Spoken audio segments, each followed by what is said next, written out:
Hey guys, അപ്പോൾ welcome back. ഇതാണ് ഫയർബോൾട്ടിന്റെ game ports like ആറ്റ്. അപ്പം നമ്മളിതേ ഇന്ന് ഈ സാധനത്തിന്റെ റിവ്യൂ ആണ് ചെയ്യാൻ പോകുന്നത്. യൂസ്ഡ് റിവ്യൂ ആണ് കേട്ടോ. ഫസ്റ്റ് ഇംപ്രഷനും ചെയ്യുന്നുണ്ട്, യൂസ്ഡ് റിവ്യൂയും ചെയ്യുന്നുണ്ട്. അപ്പം നമുക്ക് നേരെ വീഡിയോയിലേക്ക് പോകാം. അപ്പോൾ ഇൻസൈഡ് ദ ബോക്സ് നോക്കുവാണെങ്കിൽ ആദ്യം വരുന്ന സാധനം എന്ന് പറഞ്ഞാൽ 2-3 കാർഡുകളാണ്. പിന്നെ പല സൈസിലുള്ള ബഡ്സ് വരുന്നുണ്ട്. പിന്നെ ഒരു ചാർജിങ് കേബിൾ വരുന്നുണ്ട്. സി ടൈപ്പ് ചാർജിങ് കേബിൾ ആണ് വരുന്നത്. ലാസ്റ്റ് വരുന്ന മെയിൻ സാധനമാണ് നമ്മുടെ ഫയർബോൾട്ട്, നമ്മുടെ എയർ ഡോം മെയിൻ സാധനമാണ്. അപ്പോൾ ഇതിൻ്റെ ഡിസൈൻ വൈസ് പറയുവാണെങ്കിൽ ഡിസൈൻ വൈസ് ഒരു വാവ് ഫാക്ടർ ഒന്നും പറയാനില്ല, ഒരു ഗുഡ് അത്ര പറയാനുള്ളൂ കേട്ടോ. കാരണം ഒരു വലിയൊരു അട്രാക്റ്റീവ് ടൈപ്പ് വരുന്ന ഒരു എയർ ഡോപ്പ് ഡിസൈനിങ് ഒന്നുമല്ല കാര്യങ്ങൾ. അപ്പോൾ അത് ജസ്റ്റ് ഒരു നോർമൽ എയർ ഡോപ്പാണ് വരുന്നത്. ഇനി നമുക്ക് ഇതിൻ്റെ ഫീച്ചേഴ്സ് നോക്കാം, ഫുൾ സ്പെക്കും കാര്യങ്ങളൊക്കെ നോക്കട്ടെ.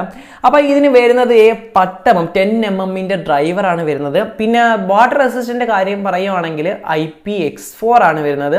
പിന്നെ ബ്ലൂടൂത്ത് വേർഷൻ 5.3 ആണ്. വേർഷൻ 5.3 ആണ് ഇതിൻ്റെ ബ്ലൂടൂത്ത് വരുന്നത്. പിന്നെ ഗെയിം കളിക്കുന്നവർ 40 ms ലോ ലാറ്റൻസി ഉണ്ട്, അത്യാവശ്യം ലാഗില്ലാതെ കളിക്കാൻ പറ്റും. പിന്നെ ക്വാഡ് ENC ആണ് കേട്ടോ. അപ്പോൾ എൻവയോൺമെന്റ് നോയിസ് ക്യാൻസലേഷൻ നല്ല രീതിയിൽ തന്നെ ഉണ്ട്.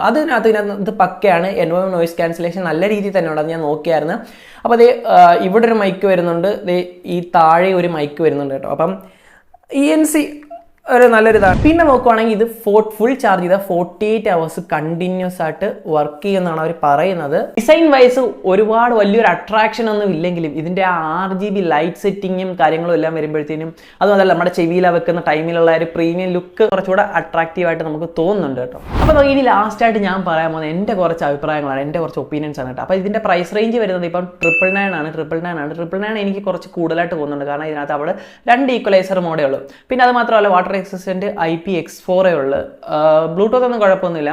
പിന്നെ കണക്ടിവിറ്റി നല്ല ഫാസ്റ്റ് ആയിട്ട് നടക്കുന്നുണ്ട്, അതൊക്കെ ഇതിൻ്റെ ഒരു അഡ്വാൻറ്റേജ് ആണ്. പിന്നെ ഗെയിമിങ്ങും അത്യാവശ്യം നല്ല രീതിയിൽ തന്നെ നമുക്ക് ഇതാക്കും. പിന്നെ ENC നല്ല ആക്റ്റീവാണ് കേട്ടോ. ENC ബാക്കിയുള്ള എയർ ഡോപ്പുകളെ അപേക്ഷിച്ച് ENC നോക്കുകയാണെങ്കിൽ നല്ല ഗുഡാണ്. പിന്നെ എനിക്ക് അത്യാവശ്യം ഒരു ഇച്ചിരി കുറവായിട്ട് തോന്നി ഇതിൻ്റെ ഒരു സൗണ്ട് ക്വാളിറ്റിയാണ്. ഞാൻ പ്രതീക്ഷിച്ചത്ര സൗണ്ട് ക്വാളിറ്റി ഇതിന് വന്നിട്ടില്ല. കാരണം ആ ഒരു ബ്രാൻഡിൻ്റെ ആ ഒരു ഇതനുസരിച്ച് നമ്മൾ ആ ഒരു പ്രതീക്ഷ വെച്ച് നോക്കിയതാണ്. പക്ഷേ ആ ഒരു സൗണ്ട് ക്വാളിറ്റി ഇതിന് വന്നിട്ടില്ല. ബാക്കിയെല്ലാം അത്യാവശ്യം കുഴപ്പമില്ല. ഡിസൈൻ വൈസിന് ഞാൻ ആദ്യം പറഞ്ഞ ഡിസൈൻ വൈസ് കുറച്ച് കുഴപ്പമില്ല. പക്ഷേ ഡിസൈൻ വൈസ് നോക്കുക, നമ്മൾ ക്വാളിറ്റികൾ നോക്കണമല്ലോ. അപ്പം ക്വാളിറ്റി ആ ഒരു സൗണ്ട് ക്വാളിറ്റിയുടെ ബാക്കിയെല്ലാം ഒഴിച്ചു നിർത്തി കഴിഞ്ഞാൽ സാധനം എല്ലാം അടിപൊളിയാണ്, സെറ്റാണ്. പിന്നെ ഇത് നിങ്ങൾ ഒരുപാട് മ്യൂസിക് കേൾക്കാനായിട്ട് മേടിക്കുന്നവരാണെങ്കിൽ ഇത് ഞാൻ സജസ്റ്റ് ചെയ്യുന്നില്ല. കാരണം ഞാൻ പറഞ്ഞ ആ സൗണ്ട് ക്വാളിറ്റി അത്രയും വരുന്നില്ല. പക്ഷേ അപ്പം ഗെയിമിങ്ങിനായാലും വെളിയിൽ ഇപ്പം വണ്ടി ഓടിക്കുമ്പോൾ കോളിങ്ങിനായാലും അത്യാവശ്യം നല്ലൊരു എയർ ഡോപ്പ് തന്നെയാണിത്. അത് ഈ ഒരു പ്രൈസ് റേഞ്ച് വരുന്നതുകൊണ്ടാണ്. പക്ഷേ ഈ ഒരു പ്രൈസ് റേഞ്ച് ഇച്ചിരി കൂടുതലാണ്, അത് വേറൊരു കാര്യം. അപ്പോൾ എന്തായാലും ഈ ഫയർബോൾട്ടിൻ്റെ game boards like an air dope ഉള്ളവർ എല്ലാവരും താഴെ നിന്ന് കമൻറ്റ് ചെയ്യുക, നിങ്ങൾ എങ്ങനെ യൂസ് ചെയ്തിട്ട് എങ്ങനെ ഉണ്ടെന്ന്. എൻ്റെ ഒരു ഒപ്പീനിയനാണ് ഞാൻ പറഞ്ഞത്, പലർക്കും പല രീതിയിലായിരിക്കും എക്സ്പീരിയൻസ് ചെയ്യുന്നത്. അപ്പോൾ എന്തായാലും ഇന്നത്തെ വീഡിയോ ഇത്രയേ ഉള്ളൂ കേട്ടോ. It's me Magnus signing off.